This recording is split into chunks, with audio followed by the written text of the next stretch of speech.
नमस्कार। राजस्थान समाचार में आपका स्वागत है। पेश है राजस्थान की खास खबरें। आवासहीन परिवारों को मिलेगा 1.20 लाख रुपए का अनुदान, सीएम भज्जलाल का तोहफा। मुख्यमंत्री भज्जलाल शर्मा के नेतृत्व में राज्य सरकार ने एक अहम पहल की है। इसके तहत विमुक्त घुमंतु और अर्ध घुमंतु समुदाय के आवासहीन परिवारों को स्थायी आवास प्रदान किया जाएगा। मुख्यमंत्री घुमंतु आवास योजना के तहत ऐसे परिवारों को 1.20 लाख रुपए तक का अनुदान मिलेगा, जिससे उनके जीवन में एक नया सूरज चमकेगा। राजस्थान शिक्षा विभाग का बड़ा आदेश, 329 प्रिंसिपल को मिला प्रमोशन। राजस्थान शिक्षा विभाग ने कार्यरत 329 प्रधानाचार्य को जिला शिक्षा अधिकारी और उसके समकक्ष पद पर पदोन्नति दी है। इन्हें कार्यरत स्थल पर ही पदोन्नत पद पर कार्य ग्रहण करने के आदेश दिए गए हैं। बाद में काउंसलिंग कर अलग से पदस्थापन आदेश जारी किए जाएंगे। यानी प्रदेश को 329 नए जिला शिक्षा अधिकारी मिले हैं। ये माध्यमिक और प्रारंभिक जिला शिक्षा अधिकारी के तौर पर काम देखेंगे। राजस्थान में फिर नजर आएगा पश्चिमी विक्षोभ का असर, 17 जिलों में 30 डिग्री के पार तापमान। साल के दूसरे महीने में ही गर्मी अपने तेवर दिखाना शुरू कर चुकी है। इस बीच मौसम विभाग के जयपुर केंद्र के निदेशक राधेश्याम शर्मा का कहना है कि मौसम विभाग के अनुसार 18 फरवरी से एक नया पश्चिमी विक्षोभ सक्रिय होने से 2 दिन हल्की बारिश का अनुमान है। 18 से 20 फरवरी के बीच पश्चिमी विक्षोभ के असर से पश्चिमी और उत्तरी भागों में कहीं कहीं बादल छाए रहेंगे। वेस्टर्न डिस्टर्बेंस से होने वाली बारिश का सबसे ज्यादा असर प्रदेश के बीकानेर और जयपुर संभाग में नजर आएगा। यहां हल्की बारिश होने की संभावना है। इसके बाद एक बार फिर तापमान में उतार चढ़ाव देखने को मिलेगा। राज्यपाल बागड़े ने कहा, किताबों से केवल डिग्री मिलेगी, नौकरी के लिए बौद्धिक क्षमता जरूरी। राज्यपाल हरिभाऊ किशन राव बागड़े ने कहा कि जहां शिक्षा मिलती है वो जगह पवित्र होती है, लेकिन हम ऐसी पवित्र जगह पर शिक्षा देने में कोताही बरतते हैं। अच्छा नहीं है। हमें शिक्षा का प्रचार प्रसार करना चाहिए। विद्यार्थियों को ज्ञान देने का प्रण होना चाहिए। उन्होंने शिक्षकों का आह्वान किया कि उनके पास शिक्षा का भंडार है, वो ज्ञान देते रहें। आप चले जाएंगे तो आपके साथ ही ज्ञान भी चला जाएगा। हाईकोर्ट जज ने दिलाई अभिभाषक संस्था के पदाधिकारियों को शपथ। भीलवाड़ा जिला अभिभाषक संस्था की नवनिर्वाचित कार्यकारिणी को राजस्थान हाईकोर्ट के जज मनोज कुमार गर्ग ने शपथ दिलाई। कार्यक्रम नगर निगम के टाउन हॉल में हुई। इस मौके पर जिला विधिक सेवा प्राधिकरण के बाल व्यवहार रोकथाम को लेकर तैयार किए पोस्टर का भी विमोचन किया गया।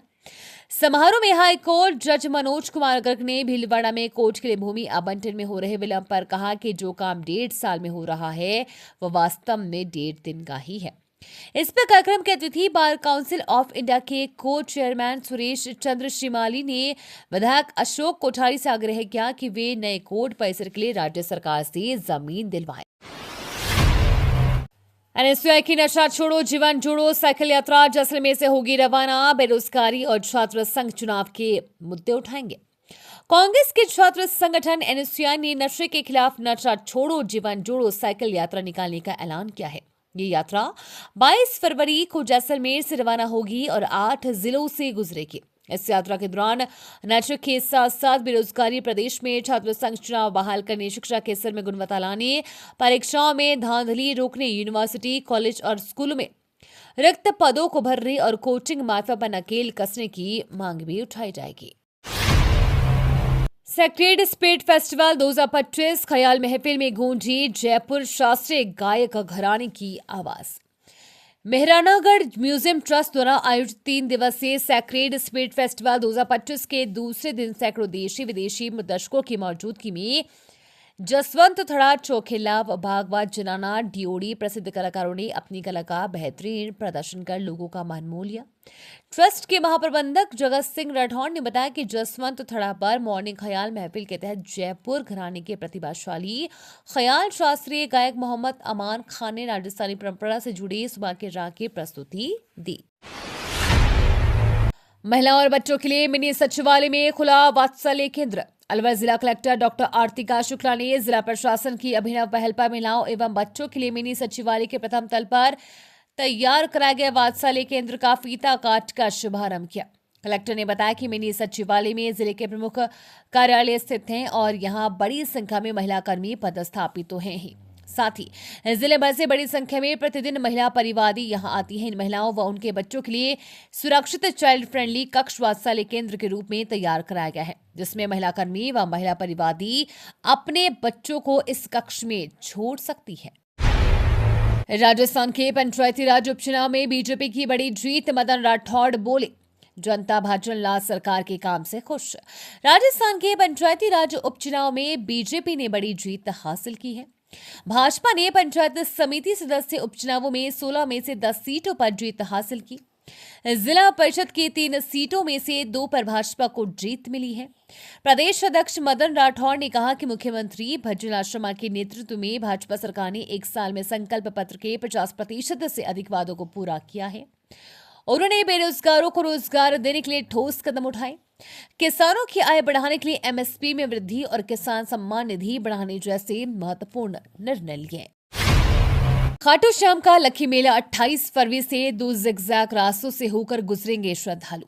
राजस्थान के खाटू श्याम जी में लख दातार बाबा श्याम का 12 दिवसीय फाल्गुनी वार्षिक लक्खी मेला 28 फरवरी से शुरू होगा। मेले में आने वाले श्रद्धालु को खाटू धाम तक पहुंचने के बाद तकरीबन 8 किलोमीटर पैदल चलना होगा। इसके बाद ही लख दातार श्याम प्रभु के दर्शन होंगे।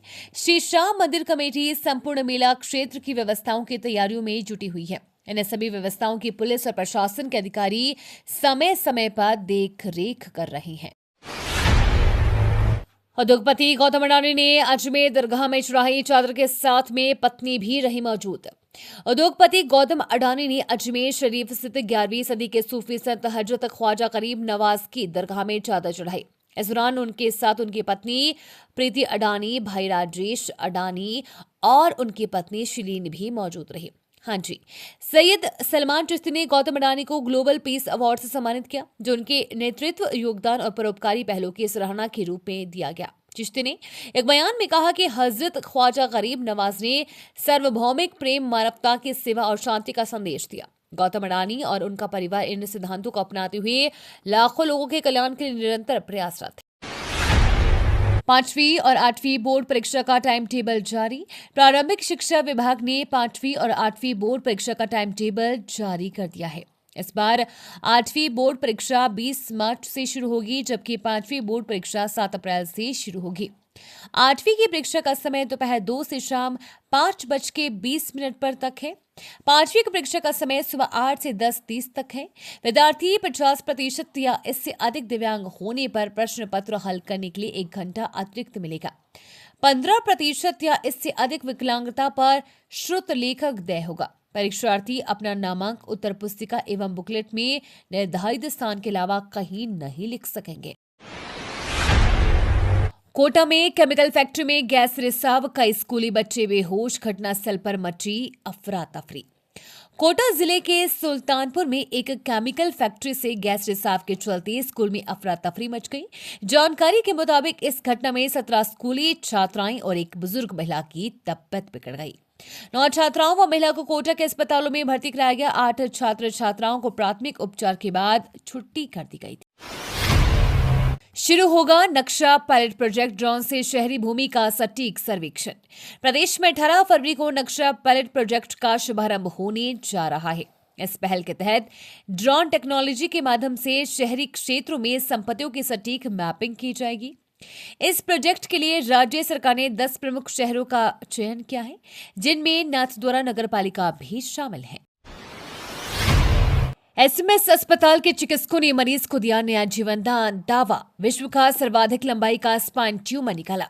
सवाई मानसिंह अस्पताल के चिकित्सकों ने एक युवती को नया जीवन दान दिया है। दरअसल 30 वर्षीय जयपुर निवासी महिला दोनों हाथ और पैरों से लकवे से पीड़ित थी। न्यूरोसर्जन डॉक्टर अचल शर्मा ने उनकी टीम ने जब मरीज की जांच की तो स्पाइन ट्यूमर का पता चला। उनका दावा है कि ये विश्व का सर्वाधिक लंबाई का स्पाइन ट्यूमर था, जिसे सर्जरी करके निकाला गया है।